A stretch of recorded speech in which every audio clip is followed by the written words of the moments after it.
विद्यार्थी मित्रांनो, तुमच्या सगळ्यांना आज स्टडी टाइम टेबल दिला. आपण नेहमी प्लॅन केला पाहिजे आणि प्लॅन करून अभ्यास केला पाहिजे. असं म्हटलं जाते, plan your work and work up on your plan. अगोदर तुम्ही नियोजन करा आणि त्या नियोजनाप्रमाणे काम करा. आता बघा, तुमच्या सगळ्यांनाच माहिती आहे 16ला पेपर आहे तुमची प्रथम सत्र परीक्षा, फर्स्ट एक्झामिनेशन महत्वाची. 16ला पेपर आहे मराठीचा, 17ला संस्कृतचा, 18ला इंग्लिशचा, 19 तारखेला गणिताचा, 20ला रविवार आहे, 21ला सायन्स आहे, 22ला चित्रकला आहे आणि 23 तारखेला सोशल सायन्स म्हणजे इतिहास, भूगोल, नागरिकशास्त्राचा पेपर. आता मला एक साधी गोष्ट सांगा, एक साधी, आयरे गैरे नत्तू खैरे असल्या पोरांना सुद्धा समजल ते तुम्हाला विचारायला. 16 तारखेला मराठीचा पेपर आहे, म्हणजे 15 तारखेला तुम्ही कशाचा अभ्यास करताल सांगा? असा कोणता महानग आहे का की मराठीच्या पेपरच्या आधी इंग्लिशचा अभ्यास करणार नाही, गणिताचा अभ्यास करणार आहे कुणी? असं लवकर रे, सगळ्यांना समजलं? उद्या जे पेपर आहे त्याच्या आधी एक दिवस आपल्याला संपूर्ण अभ्यास करावा लागेल. आणि हा अभ्यास कसा करावा लागेल? सकाळी 6 ते रात्री 10 पर्यंत, म्हणजे किती वेळ? 6 ते 6 12 तास आणि 6च्या पुढे 7 8 9 10 म्हणजे 12 आणि 4 16 तास फक्त मराठी. झोपेतून उठलं की मराठी, जेवताना मराठी, नाश्ता करताना मराठी, पाणी पिताना मराठी, सगळं मराठीच मराठी. रडू जरी आलं तुम्हाला त्या दिवशी तरी रडताना मराठीतूनच रडायचं. समजलं? म्हणजे सांगायचं तात्पर्य हे की तुम्हाला एक दिवस पूर्ण मराठी, जेवढे चॅप्टर आहेत मराठीचे तेवढे सगळे पूर्ण, त्याचे प्रश्न उत्तर, रिकाम्या जागा, जोड्या लावा, चुकी बरोबर, त्याचं कोण कोणास म्हणाले, संदर्भासहित, पुन्हा समानार्थी शब्द, विरुद्धार्थी शब्द, व्याकरण, उतारा, हे जे काही भाग आहे एक दिवस. समजलं एवढं? आता मला सांगा, हे झाला 15 तारीख. 15 तारखेचा अभ्यास केला की 16 तारखेला तुम्ही परीक्षेला जाणार, 16ला मराठीचा पेपर देणार आणि नंतर पुन्हा 17ला संस्कृत. पण 16ला पेपर तुमचा 1:30 वाजता, 1:30च्या नंतर तुम्ही घरी जाणार. 1:30 ते 3:30 आहे ना, 3:30ला पेपर संपला, इथून सगळं बाहेर निघायला, सायकल बिकल काढायला, घरी जायला 4 वाजतील, 4:30 वाजतील. घरी गेलात की घरचे म्हणतील, माय थकून आलो, जेवण कर. लाड पोराचं तरी लाड असते, 9-7 कोण बघायचं भाग. मग जेवण बिवण करणार. आता मला सांगा, जर तुम्ही संध्याकाळी 6 वाजता जर जेवण रेडी झालात तर तुम्हाला संस्कृतचा अभ्यास करायला किती वेळ मिळाला? 7 8 9 10 4 तास. मग त्याच्यासाठी असा आपल्याला एक दिवस द्यावा लागेल तरी कोणता तरी. मग कोणता दिवस आहे? तर 14 तारीख. 14 तारखेला तुम्हाला कुठल्याही परिस्थितीत संस्कृतचा पूर्ण अभ्यास करावा लागेल. एक दिवस सकाळी 6 वाजल्यापासून ते रात्री 10 वाजे. दुसरं काही नुसतं पाठांतर, वाचन, लेखन, शाळेची वही, तुमच्या पुस्तकाच्या व्यतिरिक्त इतर संदर्भ ग्रंथ. तुम्ही आता 9वीला मुलं गेलेले असतील तर त्यांची काय 8वीची वही तुमच्याकडे असेल तर ती वही वाचा. हे सगळं तुम्हाला कधी करावं लागेल? 14 तारखेला. बरोबर आहे का? 14 तारखेला जर तुम्ही संस्कृत वाचला नाही तर पुन्हा वेळ आहे का? आणि 4 तासात काय होते? 16 तारखेहून 4 तासात काहीच होत नाही. लक्षात आलं ना? आणि तुम्हाला वाटत असो नाही सर 17 तारखेला आम्ही सकाळी उठलो 6 वाजल्यापासून, अरे काही होत नाही. 17 तारखेला संस्कृतचा पेपर आहे, सकाळी झोपेतून उठला, असं जर संस्कृतचं पुस्तक हातात घेतलात आणि वाचायला सुरू केलात ना,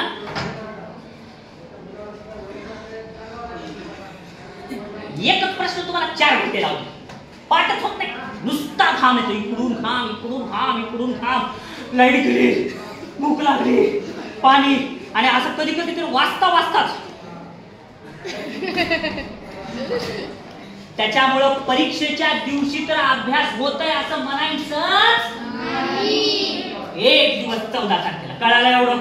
आता हे जसं केलं तुम्ही रिव्हिजन, तसं इंग्लिशचं किती तारखेला?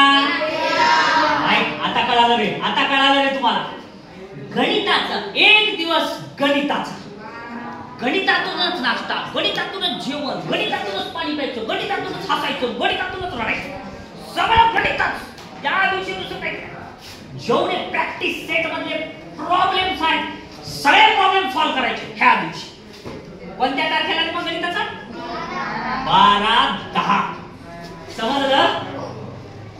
आणि 12 तारखेला जर काहीही अडचण असेल तर तुम्ही विचारू शकता. हे लक्षात आलं काय? जे जे अडचण आला तर लिहून ठेवायचं, विचारायचं. आणि जर तुम्हाला काही अडचण आली, विचारायला संकोच वाटला, तुम्ही मित्र सांगा एकमेकांना. मित्र नाही तुम्हाला संकोच वाटले, मित्र जवळ असेल, लगेच काहीच मोबाईल हातात, मोबाईलवर लगेच YouTube, लगेच तिथं सर्च करायचं. आपल्याला फक्त प्रगती करायची, पुढे जायचं. आईस्क्रीम महत्वाचं का? आईस्क्रीमची काडी. आपण आईस्क्रीम खातो आणि काडी फेकून देतो. असं आपलं YouTube काडी सारखं आहे, बघायचं समजलं? आपण पक्को खायला पाहिजे. हे समजलं का? लक्षात आलं सगळं? राईट. त्याच्यानंतर आता सायन्सचा अभ्यास किती तारखेला करायचा? आता लॉटरी लागली रे इथं. तुम्हाला जर कोणत्या विषयात जास्त मार्क पडतील तर सायन्स मध्ये, सोशल सायन्स मध्ये. कारण परीक्षेच्या अगोदरच एक दिवस सुट्टी आहे. आलं का लक्षात? पण ती सुट्टी आली म्हणून इथं आपलं एक रिव्हिजन पाहिजे. अवघड विषय आहे, लक्षात आलं का?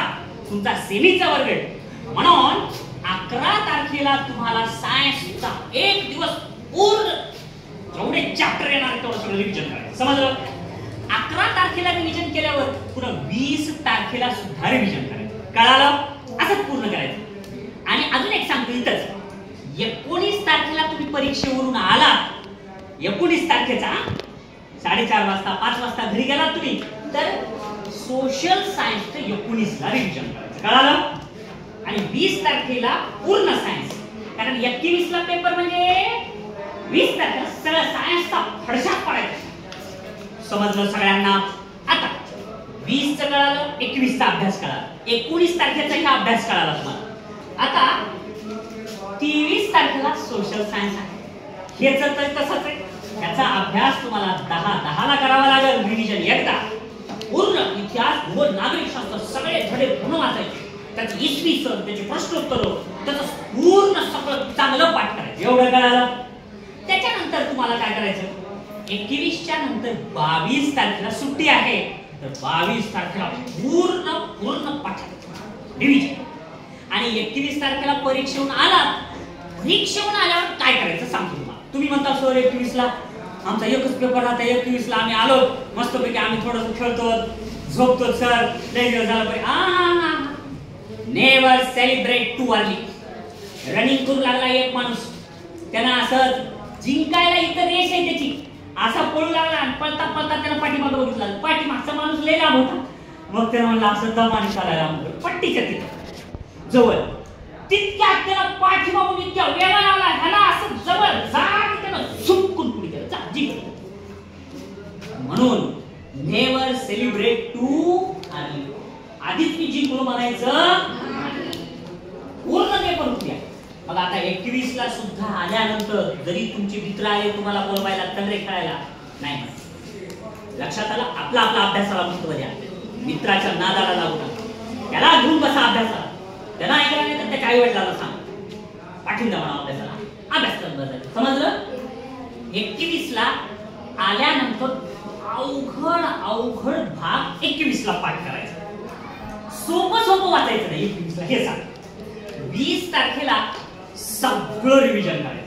आणि 23 तारखेला किंवा परीक्षेच्या दिवशी कोणत्याही सकाळपासून, सकाळी 6 वाजल्यापासून तुम्ही जर अभ्यासाला लागला तर 11:30 किंवा 1:30 ला परीक्षा आहे ना, मग 11:30 पर्यंत तुम्ही अभ्यास करा सकाळी. तर सकाळी 6 ते 11:30 फक्त आणि फक्त सोपं रिव्हिजन करायचं. परीक्षेच्या दिवशी अवघड भागाकडे जायचं, कारण आपल्याकडे इतका दिवस वेळ होता. आता बघा, ह्या दिवशी एवढा वेळ आहे, ह्या दिवसात तुम्ही अवघड केला तर ठीक. परीक्षेच्या दिवशी काही अवघड करायचं, सोपं अवघड जाऊन द्यायचं नाही, एवढं मात्र काय. लक्षात आलं? राईट. आता आज तारीख किती आहे? आज तारीख आहे 27/9/2024. तुम्ही म्हणता सर आम्हाला तर 10 तारखेपासून काम आहे. आज आता जर तुम्हाला रनिंगच्या शर्यतीत भाग घ्यायचा असेल तर शर्यत जिंकत आहे कोण? दररोज सराव करणारा, बरोबर आहे. जे रनिंगच्या दिवशी पळते ते जिंकत नाही. म्हणून तुम्हाला आजपासून आता इतर 6 ते 10 म्हणजे दररोज तुम्हाला इतका तास, तुम्ही 13 तास 14 तास तुम्हाला बसायचंय. तर आजपासून दररोज 5 तास पाठांतर करा. किती तास? 5 तास. बरं ठीक आहे, 4 तास पाठांतर करा. बरं जाऊ द्या, 3 तास पाठांतर. 5च्या ऐवजी मी 3 वर आलो. एवढ्या पूर्ण 24 घंट्यातून पुस्तक उघडायचं, वाचायचं,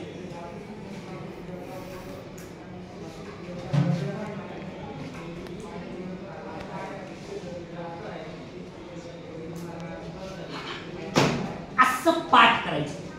काही मुलं इतके खोटारडे, घरी जातात, वही घेतात मित्राची, आपली वही घेतात, इतर मित्राची वही ठेवतात, पेन घेतात आणि त्याच्यातलं बघून वह्या बघून खरडतात आपलं असं असं. आणि पुन्हा अजून लाल पेन, निळी पेन, काळी पेन, पट्टी असं इकडं बघू बघू बघू बघू लिहितात. आणि त्याचे आई वडील येतात, आई वडील टाकतात, वा किती अभ्यास करायला रे, किती द्याय. अरे लिहून काहीच उपयोग नाही, पाठांतर करा, पाठांतर. लक्षात आलं?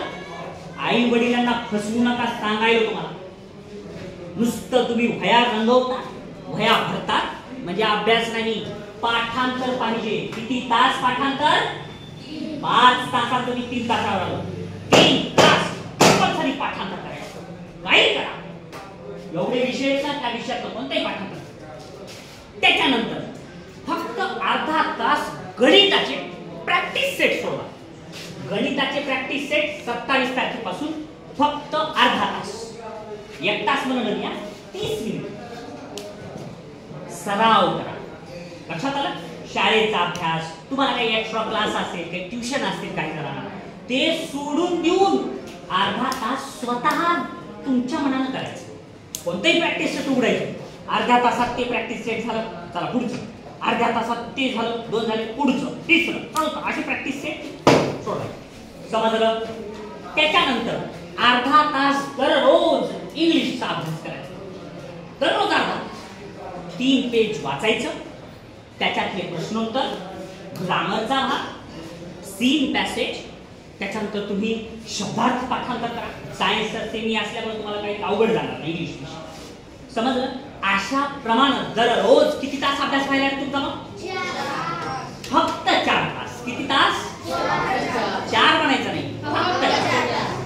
दररोज 4 तास तुम्ही जर अभ्यास केला, मग बघा तुमच्या सगळ्यांना नाही प्रथम सत्र परीक्षेमध्ये प्रत्येक विषयात 90% पुढे मार्क पडले. तर कारण प्रश्नपत्रिका एवढी सोपी आहे मुलांनो.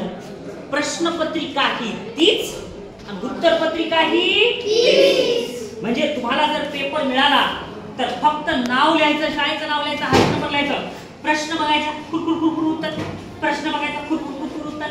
कुठं काही प्रश्न क्रमांक टाकायची गरज नाही. काही एवढा सोपा पेपर असतो प्रत्येक विषयात.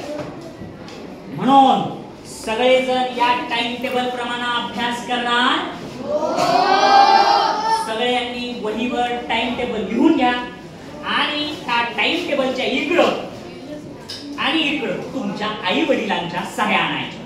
हे तुमच्या घरी पालकांना ही टाइम टेबल दाखवा कुठल्याही परिस्थितीत. कारण त्यांनाही कळू द्या की तुम्हाला शाळेत अभ्यास काय दिलाय. काही मुलं 24 तास फक्त आणि फक्त गणिताचा अभ्यास करत बसतात. एकाच विषयाचा अभ्यास केल्याने पुढे जातात. म्हणून काही पालकांनी आम्हाला सांगितलं की सर आमच्या पाल्याला जास्तीत जास्त घरी अभ्यास द्या, म्हणून हे तुमच्या प्रगतीसाठी हे टाइम टेबल दिलं. आणि अजून एक, हे टाइम टेबल कुणालाही दाखवू नका. जे कुणी हे टाइम टेबल तुमच्या वहीत बघल ते तुमच्या पुढे जाईल. समजलं? दाखवायचा